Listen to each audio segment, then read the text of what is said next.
देश प्रदेश में अगली खबर राजनीतिक गलियारों से। टीएमसी के 20 बागी सांसदों को लोकसभा सचिवालय ने नोटिस जारी कर 7 दिन के भीतर जवाब मांगा है। जवाब क्यों मांगा गया, रिपोर्ट में देखिए। तृणमूल कांग्रेस के 20 बागी सांसदों की मुश्किलें अब बढ़ती नजर आ रही है। लोकसभा सचिवालय ने सभी 20 सांसदों को नोटिस जारी कर 7 दिन के भीतर जवाब मांगा है। यानी अब इन सांसदों को अपनी स्थिति लोकसभा सचिवालय के सामने स्पष्ट करनी होगी। दरअसल टीएमसी महासचिव अभिषेक बनर्जी ने इन सांसदों के खिलाफ दल बदल विरोधी कानून के तहत अयोग्यता की मांग की थी। मामला सुप्रीम कोर्ट तक पहुँचा और कोर्ट की सुनवाई के बाद अब लोकसभा सचिवालय ने भी कार्रवाई शुरू कर दी है। लेकिन सवाल है कि आखिर ये 20 सांसद कौन है, टीएमसी में इनकी सदस्यता रद्द करने की मांग क्यों उठी है और दल बदल कानून के तहत इन पर किस तरह की कार्रवाई हो सकती है, आइए जानते हैं।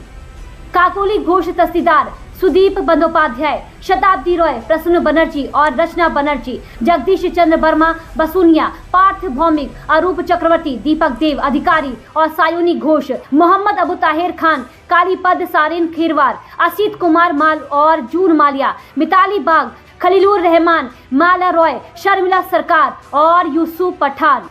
इन 20 सांसदों में पूर्व क्रिकेटर यूसुफ पठान, रचना बनर्जी, जून मालिया और सायोनी घोष जैसे चर्चित नाम भी शामिल हैं। टीएमसी का आरोप है कि इन सांसदों ने पार्टी से अलग होकर एनसीपीआई का दामन थामा और लोकसभा में अलग समूह की मान्यता मांगी। इसके बाद टीएमसी ने उनकी सदस्यता रद्द करने की मांग की और यहीं से शुरू हुई अयोग्यता की कानूनी लड़ाई। टीएमसी के मुताबिक 20 सांसद पार्टी से अलग होकर एनसीपीआई के साथ चले गए और लोकसभा में अलग समूह की मान्यता की मांग की। इसके बाद अभिषेक बनर्जी ने 18 जून को इन सांसदों को अयोग्य ठहराने की मांग करते हुए अलग अलग याचिकाएं दाखिल की। मामला सुप्रीम कोर्ट पहुंचने पर कोर्ट ने 25 अगस्त को सभी 20 सांसदों को नोटिस जारी कर जवाब मांगा।